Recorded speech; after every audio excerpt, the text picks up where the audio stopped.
ఈ ఉదయకాల సమయంలో మనకు ఇంత గొప్ప భాగ్యాన్ని అనుగ్రహించిన మన పరలోకపు తండ్రైన దేవునికి నా కృతజ్ఞతాస్థుతులు చెల్లిస్తూ ఉన్నాను. అలాగే వాక్యము వినటానికి సిద్ధంగా ఉన్నాను. ప్రియ సహోదరి సహోదరులందరికీ కూడా నా హృదయపూర్వకమైన వందనములు తెలియజేస్తూ ఉన్నాను. ప్రియమైన వాళ్ళరా, అంతర్గత పరిచర్యకు స్థానిక సంఘంలో అంతర్గత పరిచర్యకు ఆటంకాలేంటో మనం నిన్నటి దినాన కొన్ని విషయాలు మనం చూసాం. అందులో కులతత్వము, జాతీయ తత్వము, ప్రాంతీయ తత్వము, అలాగే భాషా భేదము, రాజకీయము, ఇవన్నీ కూడా ఆటంకాలుగా మనము నిన్నటి దినాన నేర్చుకున్నాం. అలాగే ఈరోజు మరొక ఆటంకాన్ని మనము దేవుని యొక్క వాక్యం నుండి నేర్చుకున్నాం. మరొక ఆటంకం ఏమిటి అనేది మనము చాలా జాగ్రత్తగా ఆలోచించినట్లయితే, అన్నిటికంటే ఒక పెద్ద సమస్యాత్మకమైన ఆటంకము ధనాపేక్ష అనేది. ధనాపేక్ష అనేది సంఘం యొక్క అభివృద్ధికి, ఆత్మీయ జీవనానికి, దేవుడు సంఘం పట్ల ఏదైతే ఉద్దేశం కలిగి ఉన్నాడో ఆ ఉద్దేశానికి అది అత్యంత ప్రమాదకరమైనదిగా మనము గ్రహించవచ్చు. ధనాపేక్ష అనేది ఒక పెద్ద ప్రమాదకరమైన లక్షణం.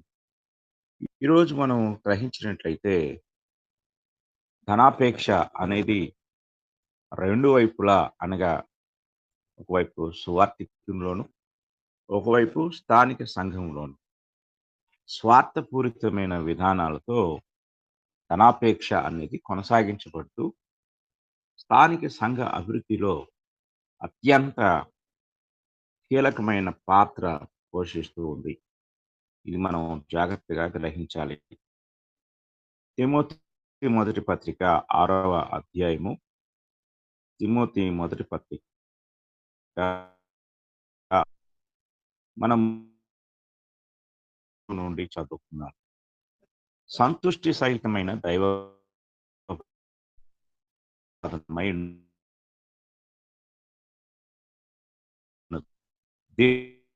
ఏవి తీసుకొని పోలేము. కాగా అన్న వస్త్రములు గలవారమైంది, వాటితో తృప్తి పొంది ఉందము. ధనవంతులకుటకు అపేక్షించువారు శోధనలోను, ఉరిలోను, అవివేక యుక్తములను, హానికరములైన అనేక దురాశల్లోనూ పడుదు. అట్టివి మనుషులను నష్టములోను, నాశనములోను ముంచివేయును. ఎందుకనగా ధనాపేక్ష సమస్తమైన కీడులకు మూలము. కొందరు దానిని ఆశించి విశ్వాసము నుండి తొలగిపోయి నానా బాధలతో తమ్మును తామే పూడ్చుకొనిది. దైవజనుడా, నీవైతే వీటిని విసర్జించి నీతిని, భక్తిని, విశ్వాసమును, ప్రేమను, ఓర్పును, సాత్వికమును సంపాదించుకున్నటకు ప్రయాసపడుము. ఇది ఒక ఆ ప్రాముఖ్యమైన విషయంగా మనం గ్రహించాలి. సువార్థికుడు, యవనస్తుడైన తిమోతికి పౌలు గారు ఒక హెచ్చరికగా ఈ విషయాన్ని తెలియజేస్తూ ఉన్నాడు. ఈరోజు చాలా మంది సువార్థికుల్లో ధనాపేక్ష అనేది కనపడుతూ ఉంది. ప్రారంభ దినాల్లో మనం గ్రహించినట్లయితే మొదటి శతాబ్దంలో ఉన్న సంఘం తమ స్థిర చరాస్తులను అమ్మి అపోస్తలుల పాదముల ఎదుట పెట్టుచు వచ్చిరి అని మనం అపోస్తలుల కార్యం 4వ అధ్యాయం చివరి వచనాల్లో చూడగలం. అయితే వారు అలా పెట్టినప్పుడు అపోస్తలులు ఏం చేశారంటే, వారు తమ ఖాతాలో వేసుకోలే, దాన్ని తమ అకౌంట్‌లో వేసుకోలేదు. కానీ అందరికీ సమానంగా పంచిపెట్టారు. అంటే ఆర్థిక సమానత్వం. అందువలన వారిలో ఎవరికిని కొదువ లేకపోయెను అనే మాట అక్కడ కనపడుతుంది. అంటే ఆర్థిక సమానత్వము స్థానిక సంఘము ఉమ్మడి కుటుంబంగా రూపాంతరము చెందటానికి కారణమైంది. అయితే ఇక్కడ మనం గ్రహించినప్పుడు మనము కొన్ని చోట్ల చూస్తూ ఉంటాం. సువార్థికులు చాలా గొప్ప ధనవంతులుగా కనపడుతూ ఉంటారు. ఆ ధనం ఏ రూపంలో ఉన్నప్పటికీ గొప్ప ధనవంతులుగా ఉంటూ ఉంటారు. కానీ స్థానిక సంఘంలో వారు ఏ సంఘంలో పరిచర్య చేస్తుంటారో ఆ సంఘంలో ఉన్నవారు పేదవారుగా ఉంటూ ఉంటారు. కనీస అవసరాలు కూడా తీర్చుకోలేని వారుగా ఉంటూ ఉంటారు. అలాగే ఇంకా కొంతమంది పిల్లలను చదివించుకోలేని పరిస్థితిలో కూడా ఉంటూ ఉంటారు. ఆహ్, కనీసం ప్రభుత్వ పాఠశాలకు పంపించి పుస్తకాలు కొనివ్వలేని పరిస్థితుల్లో, యూనిఫార్మ్ కొనివ్వలేని పరిస్థితుల్లో కూడా ఉంటూ ఉంటారు. చాలామంది ఆహ్, అలాంటి పరిస్థితులను ఎదుర్కొంటూ ఉంటారు. ఇంకా ఏదైనా రెసిడెన్షియల్ స్కూల్‌లో మా పిల్లల్ని చేర్చాలి అనుకుంటే వాళ్ళకి ఆహ్, కనీస అవసరాలు తీర్చలేని పరిస్థితిలో కూడా ఉంటున్నారు. ఇదంతా సువార్థికుడికి తెలుసు. అయినప్పటికీ సువార్థికుడు చాలా లగ్జరీగా ఉంటాడు. మంచి కారులో తిరుగుతూ ఉంటాడు. వారి పిల్లలు కార్పొరేట్ స్కూల్‌లో చదువుతూ ఉంటారు. స్థానిక సంఘం యొక్క కానుకల ద్వారా ధనవంతుడిగా ఉన్న ఒక వ్యక్తి ఈరోజు స్థానిక సంఘంలో పేదవారుగా ఉన్నప్పుడు, అలాగే వారి ఆర్థిక పరిస్థితి దీనమైన స్థితిలో ఉన్నప్పుడు, అలాగే వారు అనారోగ్యంతో ఉండి ఆస్పత్రిలో ఉన్నప్పుడు, వారి విషయంలో కేవలం ప్రార్థన మాత్రమే చేసే సువార్థికులను మనం చూస్తూ ఉంటాం.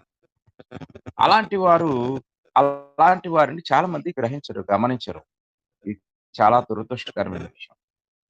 వారు అంచెలంచెలుగా ఎదుగుతూ ఉంటారు. కానీ స్థానిక సంఘంలో పేదవారు అలాగే ఉండిపోతూ ఉంటారు. ప్రియమైన వాళ్ళారా, సువార్థికుని గురించి ఈ తిమోతి పత్రిక రాయబడింది. స్థానిక సంఘ సువార్థికుడు ధనాపేక్ష లేని వాడై, కలిగిన వాటితో తృప్తి కలిగి ఉండాలని హెచ్చరించబడ్డాడు. అంత మాత్రమే కాదు, విశ్వాసుల్లో కూడా ఎవరైనా సరే ధనవంతులుగా ఉంటారు. కొన్నిసార్లు విశ్వాసులు ధనికులుగా ఉంటారు. సువార్థికుడు పేదవాడుగా ఉంటూ ఉంటాడు. సువార్త చెప్పడానికి ఒక సైకిల్ కూడా ఉండదు. లేదా ఒక మోటార్ సైకిల్ కూడా ఉండదు. లేదా స్థానిక సంఘంలో ఆహ్, అవసరాలు చాలా ఉంటూ ఉంటాయి. వాటిలో వేటిలో కూడా ఎవరు కూడా పాల్గొనరు. కొంతమంది విశ్వాస గృహాల్లో ఏసీ ఉంటాయి. కానీ స్థానిక సంఘంలో ఫ్యాన్‌లు ఉండవు. కొంతమంది విశ్వాస గృహాల్లో మంచి మంచి ఫర్నిచర్ ఉంటుంది. కానీ వారు వెళ్ళే స్థానిక సంఘంలో కూర్చోవడానికి చినిగిపోయిన చాపలుంటాయి. విరిగిపోయిన కుర్చీలుంటాయి. ఎప్పుడో కొన్న ఇది చాలా దురదృష్టకరమైన విషయం. చాలా దౌర్భాగ్యకరమైన పరిస్థితి. నేనొక స్థానిక సంఘానికి వెళ్ళాను. అందులో సువార్థికుల మీటింగ్. ఆ చర్చ్ బిల్డింగు ఆ సువార్థికుని యొక్క తండ్రి గారి హయాంలో కట్టబడిన మందిరం. పాత బంగళా పెంకుతో కట్టబడిన బ్రిటిష్ వారు కట్టిన బిల్డింగ్‌లా ఉంది. పాత పడిన బెంచీలున్నాయి. వాటికి పెయింట్ కూడా లేదు. ఒక చిన్న స్టూల్ మీద ఆ యొక్క ఆ యాంప్లిఫైయర్ పెట్టారు. ఏదో 2 గొట్టాలు పైన పెట్టారు. సరైన సౌండ్ సిస్టమ్ లేదు. సరైన ఆహ్, గాలి సౌకర్యం లేదు. వచ్చి అక్కడ వాక్యం చెప్పడానికి నిలబడిన సేవకుడు చెమటతో తడిచిపోతున్నాడు. వాస్తవానికి ఆ యొక్క ఆహ్, సువార్థికుడు యొక్క కుటుంబంలో చాలా ధనికమైన కుటుంబం. అంటే ఆయన భార్య ఒక ప్రభుత్వ ఉద్యోగి. అలాగే ఆయన కుమారుడు ఒక డెంటల్ డాక్టర్. పంటి వైద్య ఇలాగా ఉన్నప్పటికీ వారు ఎలాంటి సౌకర్యాలు గాని, వసతులు లేని సంఘాన్ని నడిపిస్తున్నారు. మనకి ఇక్కడ మనం గ్రహించవలసింది ఏంటంటే, ఎందుకు ఇలాంటి దీనమైన స్థితిలో ఉంటుందంటే, ఒకవైపు సువార్థికుడు తన స్వార్థాన్ని, ఒకవైపు విశ్వాసులు వారి స్వార్థాన్ని, ఇలాగ ఎవరి స్వార్థాన్ని వారు చూస్తూ సంఘం అనే దేవాలయాన్ని శిథిలం చేస్తుంటారు. ఇది మనం చాలా జాగ్రత్తగా గ్రహించాలి. కనుక సంఘ అభివృద్ధికి, సంఘ విస్తరణకు కారణం ఏంటంటే, లోపం ఏమిటి అంటే ఆర్థిక స్థితి. ఆర్థిక స్థితిలో స్వార్థాన్ని మనం కలిగి ఉండకూడదు. దేవుని వాక్యాన్ని మనం జాగ్రత్తగా పరిశీలించినట్లయితే, ఒక స్థానిక సంఘంలో నువ్వు ఒక ధనికమైన విశ్వాసిగా ఉన్నావంటే, నిన్నెందుకు ధనికుడిగా ఉంచాడంటే దేవుడు, నువ్వు ఆ స్థానిక సంఘానికి ఉపయోగపడాలి. నువ్వు సువార్థికుడివా, విశ్వాసివా అనేది కాదు ఇక్కడ. నువ్వు ఆ స్థానిక సంఘంలో ఉన్నావంటే నీ ధనము ఆ స్థానిక సంఘానికి ఉపయోగపడాలి. ఇది మనం గ్రహించాలి. కొన్నిసార్లు ధనవంతులైన విశ్వాసంతో సహవాసం కలిగి ఉంటూ ఉంటారు. పేదవారిని కనీసం పలకరించరు, వారికి వందనాలు చెప్పరు. అలాగే పేదవారు ఆ యొక్క ధనికులతో వందనాలు చెప్పడానికి కానీ షేక్ హ్యాండ్ ఇవ్వడానికి భయపడుతూ ఉంటారు, దూరంగా ఉంటుంటారు. ఆర్థిక భేదాభిప్రాయము ఆత్మీయ భేదాభిప్రాయాన్ని తెస్తుంది. సహవాసములో భిన్నత్వాన్ని తీసుకుంటుంది. చాలా జాగ్రత్తగా మనం గ్రహించాలి. అపోస్తలుడైన పౌలు గారు ఈ విషయాన్ని స్పష్టంగా ఖండించారు. మనం చాలా జాగ్రత్తగా గ్రహించవలసిన వారమై ఉన్నాం. మొదటి కొరింథీ పత్రిక 11వ అధ్యాయము 11వ అధ్యాయము మనము 17వ వచనం నుంచి చదువుకుందాం. మీకు ఈ ఆజ్ఞ నిచ్చుచు మిమ్మల్ని మెచ్చుకున్నాను, మీరు కూడి వచ్చుట ఎక్కువ కీడుకే గాని ఎక్కువ మేలుకు కాదు. మొదటి సంగతి ఏమనగా, మీరు సంఘమందు కూడి ఉన్నప్పుడు మీలో కక్షలు కలవని వినుచున్నాను. కొంత మట్టుకు ఇది నిజమని నమ్ముచున్నాను. మీలో యోగ్యులైన వారెవరో కనబడినట్టు మీలో భిన్నాభిప్రాయములు ఉండక తప్పదు. మీరందరూ కూడి వచ్చుచుండగా మీరు ప్రభురాత్రి భోజనం చేయడం సాధ్యం కాదు. ఏలయనగా మీరు భోజనం చేయడం ఒకని కంటే ఒకడు ముందుగా తన మట్టుకు తాను భోజనం చేయుచున్నాడు. ఇందువలన ఒకడు ఆకలి కొరను మరొకడు మత్తుడవు. ఇదేమి అన్నపానములు పుచ్చుకుని మీకు ఇల్లు లేవా? దేవుని సంఘమును తిరస్కరించి పేదలను సిగ్గుపరచుదా? మీతో ఏమి చెప్పుతును? దీన్ని గురించి మిమ్మల్ని మెచ్చను. ఇక్కడ కొరింథీ సంఘంలో విశ్వాసులు ధనికులుగా ఉన్నవారు భోజనం చేస్తున్నారు సంఘానికి వచ్చి. అంటే వారిలో కొంతమంది క్యారేజ్ తెచ్చుకునే వాళ్ళు ఉన్నారు, తెచ్చుకొని భోజనం చేస్తున్నారు. అలా భోజనం చేసినప్పుడు వాడు కొంత మత్తులైపోతున్నారు. అలాగే పేదవారు క్యారేజ్ తెచ్చుకోలేని వాళ్ళు ఉన్నారు, వాళ్ళు ఆకలితో ఉంటున్నారు. అక్కడ కొరింథీ సంఘంలో భేదాభిప్రాయం వచ్చింది.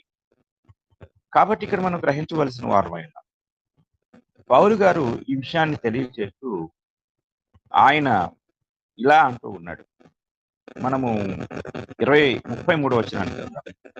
కాబట్టి సహోదరులారా, భోజనము చేయటకు మీరు కూడి వచ్చినప్పుడు ఒకని కొరకు ఒకడు కనిపెట్టుకొని ఉండి మీరు కూడి వచ్చిన శిక్షావిధికి కారణము కాకుండా ఎవడైనను ఆకలి గురిని ఎడల తన ఇంటనే భోజనం చేయవలను. నేను వచ్చినప్పుడు మీరుల సంగతి క్రమపరుచుకోం. కనుక ఇలాంటి భోజన పదార్థాల విషయంలో లేక ఇతరత్ర అవసరాల విషయం సంఘంలో కలిగే భేదాభిప్రాయాలు సంఘ ఆత్మీయ అభివృద్ధికి అవి గొడ్డలి పెట్టులాగా ఉంటాయి. సంఘ ఆత్మీయ అభివృద్ధి పొందడానికి అవి చాలా ప్రమాదకరమైన వాతావరణాన్ని తీసుకొస్తూ ఉంటాయి. ఇవి మనము చాలా జాగ్రత్తగా గ్రహించవలసిన వారమై ఉన్నాం. అలాగే సంఘ ఆర్థిక వ్యవస్థ యొక్క విధానము అనేది వాక్యానుసారమైనదిగా లేనప్పుడు సంఘములో కలతలు వస్తూ ఉంటాయి. సంఘ అభివృద్ధికి అది ఆటంకం అవుతుంది. నేను కొంతకాలం క్రితము అంటే ఒక 20 ఏళ్ల క్రితం ఒక స్థానిక సంఘానికి వెళ్ళేవాడు. ఆ స్థానిక సంఘానికి వెళ్ళినప్పుడు ఆ స్థానిక సంఘంలో ఆరాధన అంతా అయిపోయి ముగింపు ప్రార్థనకి ఒక 5 నిమిషాల ముందు సడన్ గా ఒక సేవకుడు, అతను ఎవరో తెలియదు, అతను వచ్చాడు. అతను వచ్చి, అయ్యగారు 2 నిమిషాలు నాకు టైం ఇస్తే నేను మాట్లాడి వెళ్ళిపోతానండి అన్నాడు. అనేసరికి సరేనండి రండి అని చెప్పి ఆహ్వానించారు. ఆహ్వానించినప్పుడు ఆయన వచ్చి, దయచేసి, ఆయన పెద్దవాడు, వయసులో పెద్దవాడు, చాలా గంభీరంగా ఉన్నాడు. ఆయన వచ్చి ఆయన వాక్యం చెప్పడం ప్రారంభించాడు. 2 మాట్లాడినాడు. ఏదో వాక్యం చెప్పడం ప్రారంభించి మేము ఫలానా ప్రాంతంలో సేవ చేస్తున్నాము, కొత్తగా సేవ ప్రారంభించాము, అక్కడ మందిరం కట్టాలి, దయచేసి మీలో ఎవరైనా సరే ఈ వాక్యం విని ఈ కొద్ది మాటలు విని ప్రేరేపించబడినట్లయితే దయచేసి మీ వంతుగా సహాయం చేయండి. హఠాత్తుగా అలా మాట్లాడేసరికి అందరూ కూడా ఎవరంతట వారు ఆ యొక్క వారి దగ్గర ఉన్న ధనాన్ని తీసుకొచ్చి డైరెక్ట్‌గా ఆయనకి ఇచ్చేశారు. ఆయన ఇక ఆ వసూలైన ధనాన్ని అంతటిని కూడా తీసుకున్నాడు. అయ్యగారికి నా వందనాలన్నాడు. వెళ్ళిపోయాడు. ఇలాంటి విధానాలు చాలా చోట్ల ఒకప్పుడు జరుగుతూ ఉంటాయి. ఇది సంఘ ఆర్థిక విధానానికి చాలా ప్రమాదకరమైంది. అది ఏమిటంటే అతను ఎవరో తెలీదు. అతని సంఘం ఏమిటో తెలీదు. అతను ఏ ఊరో తెలీదు. అతను వాస్తవానికి స్థానిక సేవకుడికి తెలిసినవాడా? అది కూడా తెలీదు. ఏమీ తెలియని వ్యక్తి ఒక అపరిచితుడిగా మధ్యలో ప్రవేశించి, మధ్యలో ఆ స్థానిక సంఘం యొక్క ధనాన్ని పట్టుకుపోయాడు. ఇది చాలా మంది చాలా మందికి తెలియని విషయం. ఒకప్పుడు ఇలా జరుగుతూ ఉండేది. ఇప్పటికి జరుగుతుందో లేదో నాకు తెలియదు. ఇది మనం చాలా జాగ్రత్తగా గ్రహించాలి. ఇది ఇవ్వటం తప్పు, ఒప్పు తప్ప, ఒప్ప అనే దానికంటే కూడా వాక్యానుసారమైన విధానంలో అది క్రమమైన విధానం కాదు. పౌలు గారు ఆయన కొరింథీ మొదటి పత్రిక 16 అధ్యాయం అలాగే కొరింథీ రెండో పత్రిక 8, 9 అధ్యాయాలు ఇతర సంఘాలకు సహాయం చేసే విధానాన్ని గురించి ఎంతో చక్కగా తెలియజేశాడు. ప్రతి స్థానిక సంఘము ఇతర సంఘాలకు అందించాలి, సహాయం చేయాలి. ఎందుకంటే మనమంతా కూడా ఒక అవయవాలం, ఒక సంఘంలో ఉన్న అవయవాలం. సంఘము స్థానికమైంది, సార్వత్రికమైంది. సార్వత్రికం అంటే విశ్వవ్యాపితం. విశ్వవ్యాపితమైన సంఘములో ఎవరు ఉన్నప్పటికీ కూడా వారు ఇతర సంఘాల యొక్క అవసరాలకు సహాయపడవలసిన బాధ్యతను, బంధాన్ని కలిగి ఉన్నారు. కానీ ఇక్కడ ఇది ఒక వాక్యానుసారమైన విధానంలో జరగాలి. అలా జరగకపోయినట్లయితే అది స్థానిక సంఘ అభివృద్ధికి ఆటంకం అవుతుంది అనే సంగతి మనం చాలా జాగ్రత్తగా గ్రహించవలసిన వారు. కనుక సంఘంలో ఆర్థిక వ్యవస్థ అనేది పేదరికాన్ని, ధనిక స్థితి తెలియచేయకూడదు. సంఘంలో అప్పుడప్పుడు ప్రేమ విందులు జరుగుతూ ఉంటాయి. ఆ ప్రేమ విందుల్లో కూడా ఎలాంటి భేదాలు రాకూడదు. ఇలాంటివన్నీ కూడా సంఘ అభివృద్ధికి చిన్నవిగా కనపడుతున్నప్పటికీ అవి చాలా పెద్ద ప్రమాదాలుగా మనకు కనిపిస్తూ ఉంటాయి. కనుక సంఘం యొక్క పని అనే ఈ యొక్క అంశంలో సంఘ అభివృద్ధి కొరకు, సంఘ క్షేమాభివృద్ధి కొరకు మనము జరిగించవలసిన ప్రతి విధమైన కార్యంలో వాక్య విధానాన్ని మనము అమలుపరచవలసిన వారమై ఉన్నాం. నేను పరిచయం చేసే గ్రామంలో ఒక సంఘం ఉంది. ఆ యొక్క సంఘం నేను ఆ యొక్క దారి పక్కనే అటు వెళ్తూ గమనిస్తూ ఉండేవాడిని. ఒక 10 సంవత్సరాల క్రితము అక్కడ ఆ సంఘం ఒక చిన్న పాకలో ప్రారంభించబడింది. ఆ తర్వాత అది ఒక రేకుల షెడ్ వేసేశారు. అక్కడ పనిచేస్తున్న ఆ సేవకుడు తన కుటుంబాన్ని వేరు ప్రాంతం నుండి ఆ యొక్క మందిరంలోనే షిఫ్ట్ చేశాడు. ఆ మందిరంలోనే వారు నివసిస్తూ ఉండేవారు. ఆ మందిరంలోనే వారి కుటుంబ జీవనం కొనసాగిస్తూ ఉండేవారు. ఆ సంఘ కార్యక్రమాలు కూడా అందులోనే జరుగుతాయి.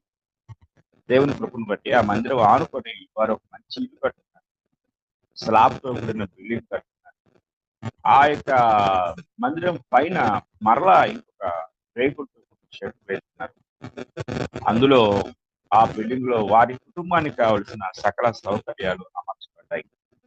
కానీ ఈ రేకుల షెడ్ ఇలాగే పోయింది. ఈ రేకుల షెడ్ ఇలాగే కొనసాగుతుంది. కానీ వారు మాత్రం వారి కుటుంబం అభివృద్ధి చెందుతుంది. అంటే ఇక్కడ మనం గ్రహించవలసిందంటే సంఘ ఆర్థిక వ్యవస్థ సమానత్వాన్ని కలిగించాలి. దావీదు అంటాడు, నాతాను ప్రవక్త, నేను దేవదారు మ్రాణులతో కట్టిన నగరిలో నివాసం చేయుట దేవుని మందిరము గుడారములో ఉన్నదనగా. నేనేమో మంచి బిల్డింగ్ లో ఉన్నాను, కానీ నా దేవుని మంచి గుడారం.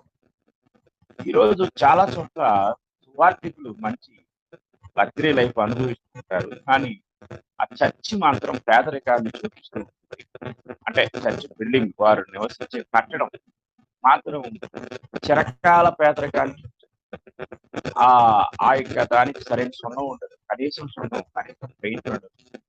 అలాగే ఎక్కడో పాతబడిపోయిన తలుపు, పెయింట్ లేని తలుపులు లేక అసలు వసతులు లేని అవి ఆ యొక్క సువార్థిక యొక్క ఆ ఇల్లు ఆ యొక్క మందిరాన్ని వెక్కిరించినట్టుగా కనపడుతుంది. అంటే సంఘ అభివృద్ధిలో విశ్వాసులు దీన్ని గమనిస్తూ ఉంటారు. అయ్యో, ఇది మందిరంలో అయిపోయింది, మన అయ్యగారేం పట్టించుకోవడం లేదు, ఆయన ఇల్లు ప్రమాణంగా ఉంది, ఆయనకు అన్ని సౌకర్యాలు ఉన్నాయి. అంటే ఇక్కడ మనం ఇచ్చిన కానుకలు డైరెక్ట్ గా ఎవరికి వెళ్ళిపోతున్నాయి, ఎవరి అవసరాలు తెచ్చిపడుతున్నాయి అనే కోణంలో ఆలోచించి సంఘ అభివృద్ధి అక్కడ ఆటంకం. కనుక స్వార్థం అనేది సంఘ అభివృద్ధికి పెద్ద ఆ ఆటంకం. అలాగే ధనాపేక్ష అనేది ఒక పెద్ద ఆటంకం. కనుక మనం జాగ్రత్తగా పరిశీలించితే సంఘ ఆర్థిక వ్యవస్థలో సువార్థికులు అలాగే విశ్వాసులు సంయుక్తంగా ఒక కుటుంబం లాగా నిర్వహించవలసిన వారై ఉన్నారు. పౌలు గారు తనను గురించి తాను మాట్లాడుతూ ఫిలిప్పీలకు రాసిన పత్రికలో ఆయన ఇలా అంటాడు. ఫిలిప్పీలకు రాసిన పత్రిక 4వ అధ్యాయం, ఫిలిప్పీలకు రాసిన పత్రిక 4వ అధ్యాయము 11వ వచనాన్ని మనం చదువుకుందాం. నాకు కొదువ కలిగినందున నేను ఇలాగ చెప్పుకోలేదు. నేను ఏ స్థితిలో ఉన్నను ఆ స్థితిలో సంతృప్తి కలిగి నేర్చుకొని ఉన్నాను. దీన స్థితిలో నెరుగుదును, సంపన్న స్థితిలో నెరుగుదును. ప్రతి విషయంలోనూ అన్ని కార్యములోను కడుపు నిండి ఉంటకును, ఆకలి కొనిండుటకును, సమృద్ధి కలిగి ఉంటకును, లేమిలో ఉంటకును నేర్చుకొని ఉన్నాను. నన్ను బలపరచువాని నేను సమస్తమును చేయగలను. అయినను నా శ్రమలో మీరు పాలు పుచ్చుకునేది మంచి పని. ఫిలిప్పీయులారా, సువార్తను నేను బోధింపనారంభించి మాసిదోనియా నుండి వచ్చినప్పుడు ఇచ్చు విషయంలోను పుచ్చుకొని విషయంలోను మీరు తప్ప మరి ఏ సంఘపు వారు నాతో పాలువారు కాలేదని మీకే తెలియను. ఎలయనగా దెస్సలోనికలో కూడా మీరు మాటి మాటికి నా అవసరము తీర్చుటకు సహాయం చేసింది. నేను ఈవిని అపేక్షించి ఇలాగ చెప్పట్లేదు, కానీ మీ లెక్కకు విస్తార ఫలము రావాలని అపేక్షించి చెప్తున్నాను. నాకు సమస్తము సమృద్ధిగా కలిగి ఉన్నది. మీరు పంపిన వస్తువులు ఎఫప్రోదితు వలన పుచ్చుకొని ఏమీ తక్కువ లేక ఉన్నాను. అవి మనోహరమైన సువాసనయు దేవునికి ప్రీతికరమును ఇష్టమునైన యాగమునై ఉన్నది. కాగా దేవుడు తన ఐశ్వర్యం చొప్పున క్రీస్తు యేసునందు మహిమలో మీ ప్రతి అవసరమును తీర్చను. క్రైస్తవుని యొక్క జీవన విధానం, క్రైస్తవుడు అంటే విశ్వాసి కావచ్చు, సువార్థికుడు కావచ్చు, ఎవరైనా సరే వారి జీవన విధానంలో కలిగి ఉండవలసిన ఒక గొప్ప లక్షణం ఏమిటంటే వారు సమస్తము కూడా తృప్తి కలిగిన జీవితాన్ని వారు కలిగి ఉండవలసిన వారై ఉన్నారు. ఎప్పుడైతే విశ్వాసులైనా సువార్థికులైనా వారి జీవితంలో తృప్తి లేకుండా పోతుందో అది వారి జీవితము అసంతృప్తికి లోనయ్యే అవకాశం ఉంది. ఆ అసంతృప్తి అనేది పక్కదారులు పట్టించే ప్రమాదానికి వెళ్తుంది. ఫిబ్రియులకు రాసిన పత్రిక 13వ అధ్యాయము 5వ వచనాన్ని మనం చదువుకున్నట్లయితే ఆ 5వ వచనం ఇలా తెలియజేస్తుంది. ధనాపేక్ష లేని వారై మీకు కలిగిన వాటితో తృప్తి పొందియుండుడి. నిన్ను ఏమాత్రమును విడువను, నిన్ను ఎన్నడును ఎడవాయను అని ఆయనయే చెప్పింది కదా. కాబట్టి ప్రభువు నాకు సహాయుడు, నేను భయపడను. నరమాత్రుడు నాకేమి చేయగలడు అని మంచి ధైర్యంతో చెప్పగల వారమై ఉన్నాము. కనుక ధనాపేక్ష లేని వారమై, ఈ మాట అందరికీ వర్తిస్తుంది. ధనాపేక్ష అనేది పూర్వకాలంలో అంటే మొదటి శతాబ్దంలో ఒక దేవతగా ఆరాధించేవారు. ప్రస్తుతం మన భారతదేశంలో కూడా మనము కొందరు వారు ఆరాధించే దేవతల్లో ధనాన్ని ఒక దేవతగా భావిస్తూ ఉంటారు. ఏదైనా డబ్బులు కింద పెట్టి కళ్ళకు అద్దుకుంటూ ఉంటారు, చెంపలు వేసుకుంటూ ఉంటారు. చూడండి, 3వ అధ్యాయం కొలసి పత్రిక 3వ అధ్యాయము 5వ వచనాన్ని మనము చదువుకుందాం. కొలస్సీ పత్రిక 3వ అధ్యాయం 5వ వచనంలో పౌలు గారు ధనాపేక్షను గురించి ఏం మాట్లాడుతున్నారు మనం జాగ్రత్తగా గమనించినట్లయితే, కావున భూమి మీదనున్న మీ అవయవములను అనగా జారత్వమును, అపవిత్రతను, కామాతురతను, దురాశను, విగ్రహారాధనైన ధనాపేక్షను చంపివేయుడి. విగ్రహారాధనైన ధనాపేక్ష అనేది ఒక విగ్రహారాధన. ఇది మనం చాలా జాగ్రత్తగా గ్రహించాలి. చాలా మందికి తెలియని విషయం ఏంటంటే,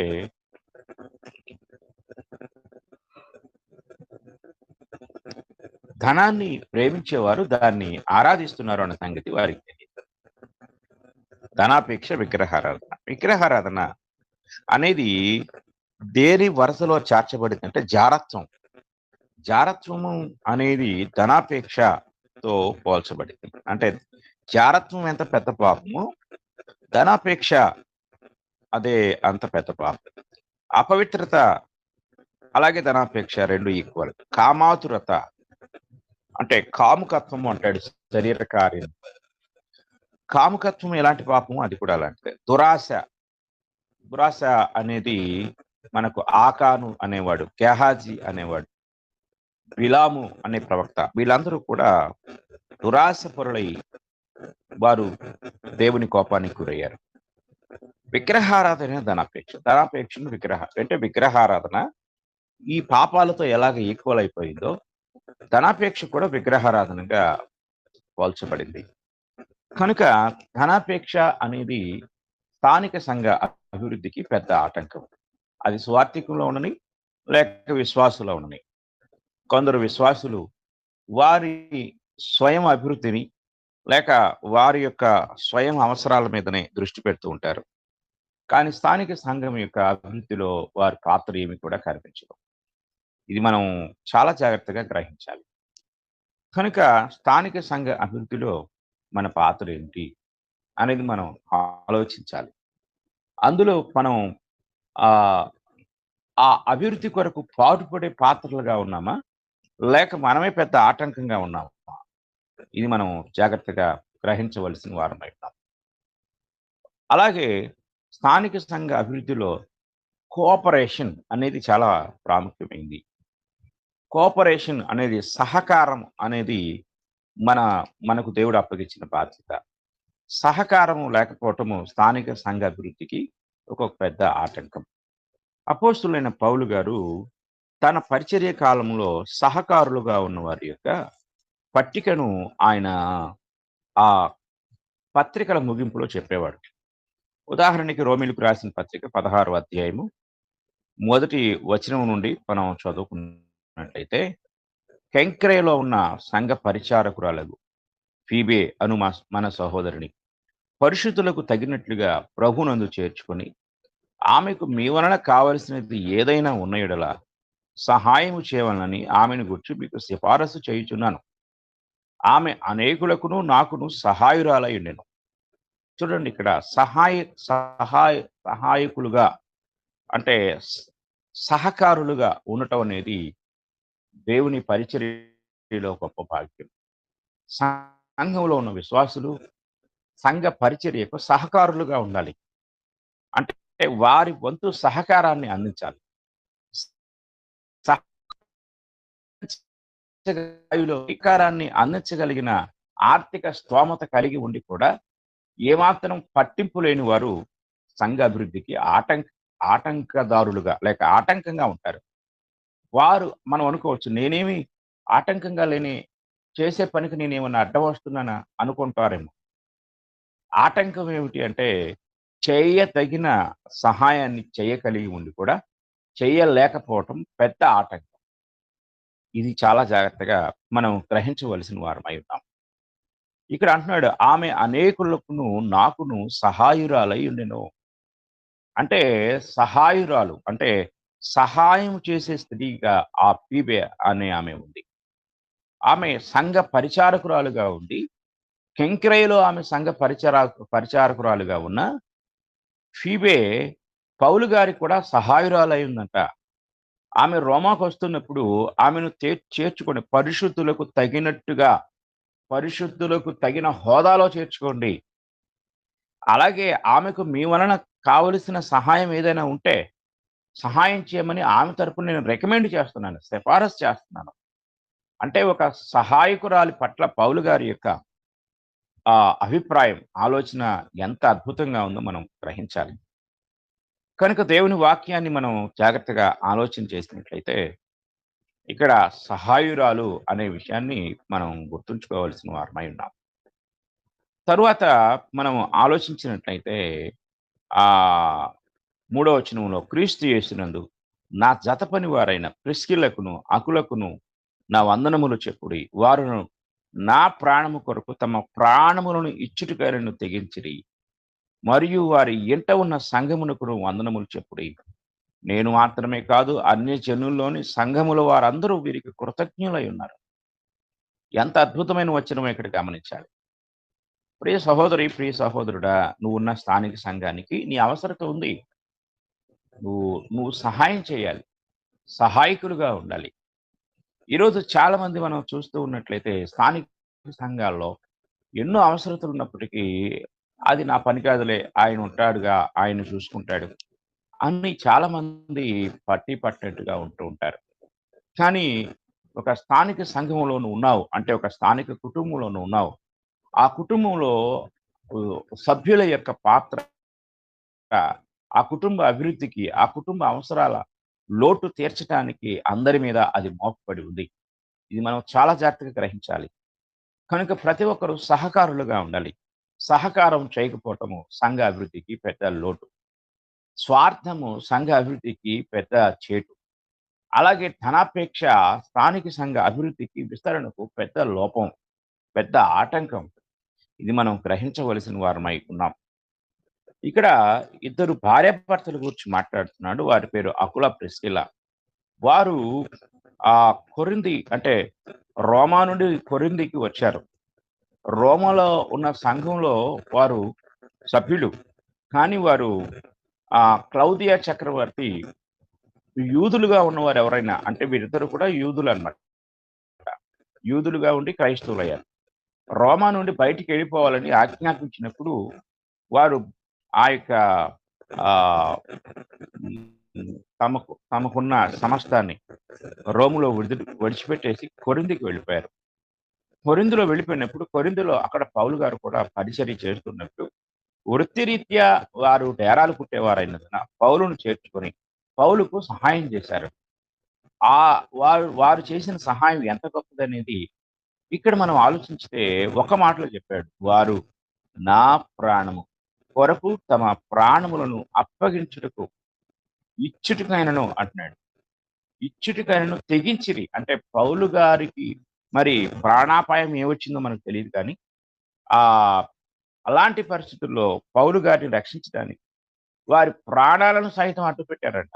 ఎంత గొప్ప అద్భుతమో చూడండి. ఒక అపోస్తలుడి కొరకు ప్రాణాలడ్డేసే అంతటి గొప్ప విశ్వాసులు ఈరోజు ఎవరున్నారు? ఒక సువార్థికుని కొరకు తమ ప్రాణాలు కూడా ఇవ్వటానికి తెగించిన విశ్వాసులు ఎవరైనా ఉన్నారు అంటే, నిజంగా వారికి 2 చేతులెత్తి నమస్కరించవలసిన, లేక వందనాలు చెప్పవలసిన అవసరత ఉంది. ఎందుకంటే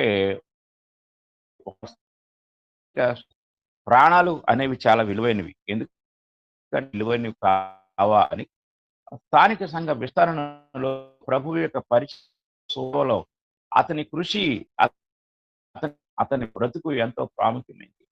ఇది మనం చాలా జాగ్రత్తగా గ్రహించాలి. ఈ యొక్క వాక్యాన్ని మనం పరిశీలన చేసినట్లయితే ఈరోజు ఎంతోమంది ఈ యొక్క పరిచర్యలో తమ వంతు పాత్రను పోషించడంలో వారు వెనకబడిపోతూ ఉన్నారు. అటు విశ్వాసులు, అటు అలాగే సేవకులు కూడా. ఇక్కడ మనం గ్రహించినట్లయితే అకుల, ప్రిస్కిల్లాను గురించి మాట్లాడుతూ ఇంకొక మాట ఆయన అన్నాడు. వారి ఇంట ఉన్న సంఘమునకు వందనములు చెప్పుడి. నేను మాత్రమే కాదు అన్ని జనుల్లోని సంఘములు వారందరూ వీరికి కృతజ్ఞులై ఉన్నారు. అంటే రుణస్థులుగా ఉన్నారు. ఎందుకు రుణస్థులు? ఎందుకు వారు కృతజ్ఞత చెప్పవలసిన వారు అంటే, పూర్వకాలంలో ఇప్పుడున్నట్లుగా చర్చి బిల్డింగులు ఉండేవి కాదు. సంఘానికి సొంత ఆస్తులు ఉండేవి, సొంత బిల్డింగులు ఉండేవి కాదు. కనుక ధనవంతులైన వారు పెద్ద పెద్ద ఇళ్ళు కట్టుకునేవాళ్ళు. ఆ ధనవంతులైన వారు రక్షించబడి క్రైస్తవులైన తర్వాత వారి ఇళ్లలో ఉన్న పెద్ద పెద్ద హాల్స్ అంటే ఆ యొక్క వరండాలను సంఘ కూడికలకు లేక సంఘము కూడుకొని సంఘ కార్యక్రమాలను నిర్వహించుకోవటానికి ఇచ్చేసేవారు. అందులో మనకి ఫిలోమోను అనే వ్యక్తి కూడా కనిపిస్తాడు. ఫిలోమోను గొప్ప ధనవంతుడు. ఫిలోమోనుతో కూడా మాట్లాడుతూ పౌలు గారు నీకు వందనములు అంటాడు.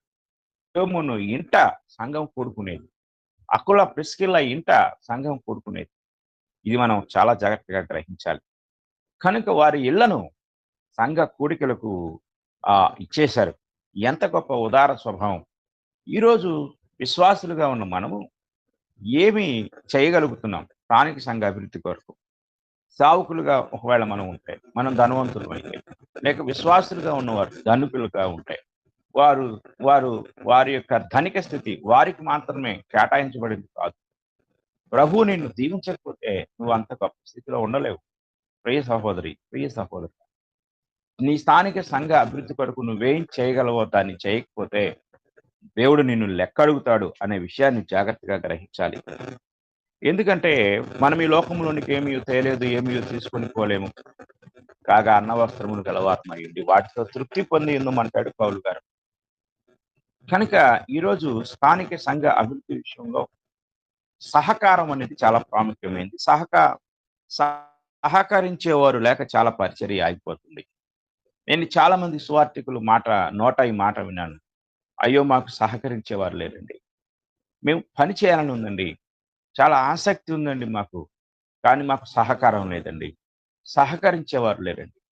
సహకరించేవారు లేక మేము ఇలాగ అయిపోతున్నామండి అని చాలామంది ఆ యొక్క సహకారం కోసం ఆతృత పడేవారు ఉన్నారు. కానీ ఇక్కడ పౌలు గారు చెప్తున్నాడు, ఆమె నాకు సహాయురాలై ఉంది అనే విషయాన్ని ఆయన తెలియజేస్తున్నాడు.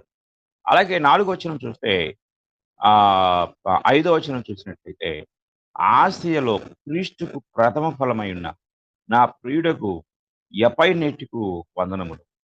మీ కొరకు బహుగా ప్రయాసపడిన మరియకు వందనములు. చూడండి, రోమా సంఘములో బహుగా ప్రయాసపడిందంట సహోదరి మరియా, ఆమెకు వందనాలు చెప్తున్నాడు. అలాగే నాకు బంధువులు, నా తోడి ఖైదీలునైన అంద్రోనీకును యూనియకును వందనములు. వీరు అపోస్తలులో ప్రసిద్ధికెక్కిన వారై నాకంటే ముందుగా క్రీస్తు యేసునందున్నవారు. ప్రభునందు నాకు ప్రియుడకు అంప్లియతునకు వందనములు. క్రీస్తునందు మన జతపని వాడకు ఊర్పానుకును నా ప్రియుడకు స్టాకునకును వందనములు. క్రీస్తునందు యోగ్యుడైన అపెల్లకు వందనములు. అరిస్టోబులు ఇంటి వారికి వందనములు. నా బంధువుడకు హెరోదియోనుకు వందనములు. నార్కిస్సు ఇంటి వారిలో ప్రభునందున్న వారికి వందనములు. ప్రభునందు ప్రయాసపడు త్రుపైనాకును త్రుపోసాకును వందనములు. ప్రియురాలకు పెర్సిస్సునకు వందనములు. ఆమె ప్రభునందు బహుగా ప్రయాసపడను. చూడండి, ప్రభునందు ప్రయాసపడు త్రుపైనా త్రుపోసా అన్నాడు. వారు ప్రయాసపడిన వారు. అలాగే 13వ వచనంలో 12వ వచనం చివరిలో ప్రియురాలకు పెర్సిస్ అంటున్నాడు. అంటే ప్రియ సహోదరి, ఆమెను గురించి అంటున్నాడు, ఆమె ప్రభునందు బహుగా ప్రయాసపడను. ఈనాడు భారతదేశంలోనికి, ఇతర దేశాల్లోనికి క్రైస్తవ్యం యొక్క ప్రవేశానికి కారణం మొదటి శతాబ్దంలో ఉన్న ఆ విశ్వాసుల యొక్క నిస్వార్థమైన త్యాగపూరితమైన పరిచర్య, సహకారమే అని గుర్తుపెట్టుకోండి. వారు ప్రాణాలను ఇచ్చారు, ఆస్తులను ఇచ్చారు, సమయాన్ని ఇచ్చారు. వారు ఎంత చేయగలరో అంత చేశారు. ఈరోజు అందుకే సంఘము ఆనాడు అంత వేగంగా విస్తరించింది, ఖండాంతరాలకు వెళ్ళిపోయింది. కానీ ఈనాడు సంఘాలు నిలువెత్తు స్వార్థంతో, సేవకులు కూడా నిలువెత్తు స్వార్థంతో ఉండిపోయారు. ఎవరి సుఖాన్ని వారు చూసుకుంటున్నారు, ఎవరి సంతోషాన్ని వారు చూసుకుంటున్నారు.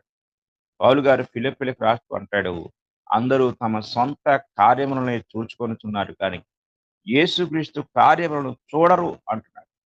నేటి క్రైస్తవ్యము ఇలాగే ఉండిపోయింది. ఎవరి కార్యాలు వారు చూసుకునే క్రమంలో ఉన్నారు కానీ, యేసుక్రీస్తు కార్యాలు చూసే క్రమంలో వారు లేరు. ఇది చాలా దౌర్భాగ్యకరమైన పరిస్థితి అనే సంగతిని మనం చాలా జాగ్రత్తగా గ్రహించవలసిన వారమై ఉన్నాం. ఇలాగా ఈ అధ్యాయం అంతా మనం చదువుకున్నట్లయితే అనేక మంది సహకారుల పేర్లు ఇక్కడ మనకి కనపడుతూ ఉంటాయి. కనుక సంఘ క్షేమాభివృద్ధికి సహకరించకపోవటం ఒక పెద్ద ఆటంకం. సహకరించగలిగిన విధానాలు ఉన్నప్పటికీ కూడా సహకరించకపోవటము ఒక పెద్ద ఆటంకము అన్న సంగతిని మనము చాలా జాగ్రత్తగా గ్రహించవలసిన వారమై ఉన్నాం. ఫిలిప్పీలకు రాసిన పత్రిక 4వ అధ్యాయం ఫిలిప్పీలకు రాసిన పత్రిక 4వ అధ్యాయం 3వ వచనాన్ని మనం చదువుకుందాం. అవును, నిజమైన సహకారి ఆ స్త్రీలు క్లెమెంతుతోను నా ఇతర సహకారులతోనూ సువార్త పనిలో నాతో కూడా ప్రయాసపడిన వారు కనుక వారికి సహాయము చేయమని వేడుకొనుచున్నాను. ఆ సహకారుల పేర్లు జీవగ్రంథమందు వ్రాయబడి ఇక్కడ పై వచనంలో ఇద్దరు స్త్రీల గురించి మాట్లాడతారు. యువదియ సుంటికే అనే ఇద్దరు స్త్రీలను గురించి మాట్లాడతారు. ఆ ఇద్దరు స్త్రీలను గురించి మాట్లాడుతూ వారిని గురించి అంటాడు, ఆ నిజమైన సహకారి అంటే ఫిలిప్పి సంఘం పౌలు గారికి ఒక సహకారి. అంత మాత్రమే కాదు, ఫిలిప్పి సంఘంలో సహకారులు ఉన్నారు. వాళ్ళెవరు అంటే ఇద్దరు స్త్రీలు. ఆ స్త్రీలు క్లెమెంతుతో నా ఇతర సహకారులతో సువార్త పనిలో నాతో కూడా ప్రయాసపడిన వారు గనుక వారికి సహాయము చేయమని నిన్ను వేడుకొనుచున్నాను. ఆ సహకారుల పేరులు జీవ గ్రంథమందు రాయబడి ఉన్నవి. ప్రియ సహోదరుడా, నీ పేరు కూడా దేవుడు జీవ గ్రంథంలో రాస్తాడు. ఎప్పుడో తెలుసా? నీవు సువార్తకు సహకారిగా ఉంటే, సేవకు సహకారిగా ఉంటే, సేవ అభివృద్ధిలో నీ సహకారం ఉంటే నీ పేరు జీవ గ్రంథంలో రాయబడుతుంది. ఇది ఎంత అద్భుతమో మనం ఆలోచించాలి. ఈరోజు చాలా మంది విశ్వాసులను మనం గ్రహించినట్లయితే వారి జీవన విధానంలో సహకారులుగా లేకపోవటం స్థానిక సంఘ అభివృద్ధికి ఎంతో పెద్ద అపాయం. ఈరోజు సంఘ సేవ చల్లారిపోతుంది. కారణం ఏమిటంటే సంఘంలో ఉన్న విశ్వాసులు వారి యొక్క సెల్ఫిష్నెస్ అంటే స్వార్థపరత్వం పైన దృష్టి పెట్టారు. ఆ సంఘము అంటే ఇశ్రాయేలీలు బబులోను నుండి యెరూషలేముకు తిరిగి వచ్చారు. ఎజ్రా, నెహెమియా, జెరుబ్బాబెల్ నాయకత్వంలో. అలా వచ్చిన తర్వాత వారు దేవాలయ నిర్మాణాన్ని జరిగిస్తూ ఉన్నారు. దేవాలయ నిర్మాణం జరిగిస్తూ ఉంటే కొంచెం ఆటంకం జరిగింది. ఆ ఆటంకం జరిగినప్పుడు వాళ్ళు ఏం చేశారంటే పని నిలిపేశారు. ఇదే మంచి అనుకూలమైన సమయం అనుకున్నారు. ఇల్లు కట్టుకోవటం మొదలుపెట్టారు. అంటే దేవుని మందిరం ఆగిపోయింది, దేవాలయం పని ఆగిపోయింది అని ఏమాత్రం చింత లేకుండా వారు ఏం చేస్తున్నారంటే వారు ఇల్లు కట్టుకోవడం మొదలుపెట్టారు. అప్పుడు హగ్గై అనే ఒక ప్రవక్త లేచి వారిని గద్దిస్తూ ఉన్నాడు. ఇది మనం హగ్గై గ్రంథంలో చూడగలం. హగ్గై గ్రంథం 1వ అధ్యాయం 2వ వచనాన్ని మనం చదువుకుందాం. సమయం ఇంకా రాలేదు, యెహోవా మందిరమును కట్టించుటకు సమయం ఇంకా రాలేదని ఈ జనులు చెప్పుచున్నారే. అందుకు యెహోవా వాక్కు ప్రత్యక్షమై ప్రవక్తయగు హగ్గై ద్వారా సెలవిచ్చినదేమనగా, ఈ మందిరము పాడై ఉండగా మీరు సరంబి వేసిన ఇండ్లలో నివసించుటకు ఇది సమయమా? కాబట్టి సైన్యములకు అధిపతిగా యెహోవా సెలవిచ్చినదేమనగా, మీ ప్రవర్తన గూర్చి ఆలోచించుకొనుడి. మీరు విస్తారముగా విత్తినను మీకు కొంచెమే పండెను. మీరు భోజనము చేయుచునను ఆకలి తీరక ఉన్నది, పానము చేయుచునను దాహము తీరక ఉన్నది, బట్టలు కప్పుకొనుచునను చలి ఆగకున్నది. పనివారు కష్టము చేసి జీతము సంపాదించుకొనినను జీతము చినిగిపోయిన సంచిలో వేసినట్టుగానే ఉన్నది.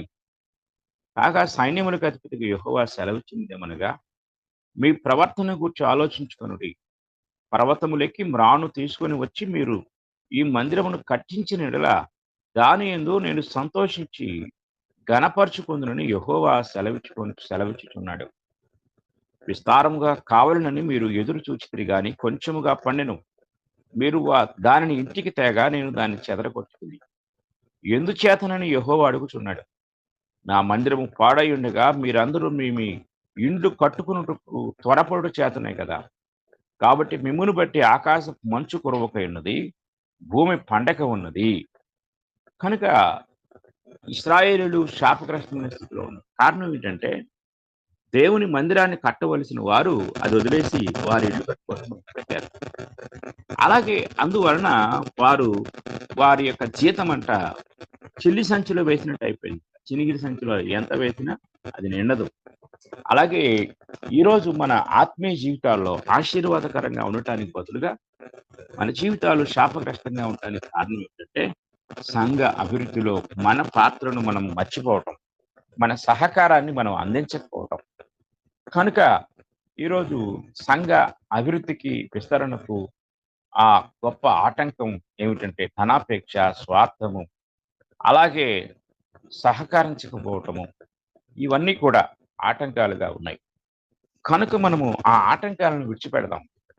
దేవుడు నిన్ను ఒక విశ్వాసిగా ఒక స్థానిక సంఘానికి అప్పగించాడు అంటే, ఒక సువార్థికుడిగా నీకు ఒక పెద్ద పని అప్పగించాడంటే, ఆ పనిలో నీవు దేవుని యొక్క సేవకుడిగా లేక విశ్వాసిగా నీ వంతు నీ కర్తవ్యాన్ని నిర్వహించాలి.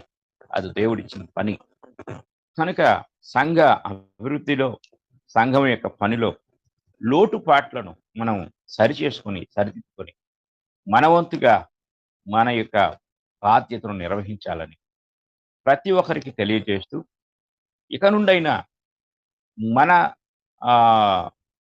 మన స్వంత జీవితం, మన కుటుంబం, మన అభివృద్ధి అనే దాని మీద పెట్టే శ్రద్ధ, మనము ఎక్కడైతే సంఘంలో ఉన్నామో ఆ సంఘం యొక్క అభివృద్ధి కొరకు ప్రతి ఒక్కరు కూడా పాటుపడాలని మీకు తెలియజేస్తూ ఈ మాటలు ముగిస్తూ ఉన్నాను. ఇంతవరకు శ్రద్ధగా విన్న మీ అందరికీ నా హృదయపూర్వక వందనములు తెలియజేస్తూ ఉన్నాను.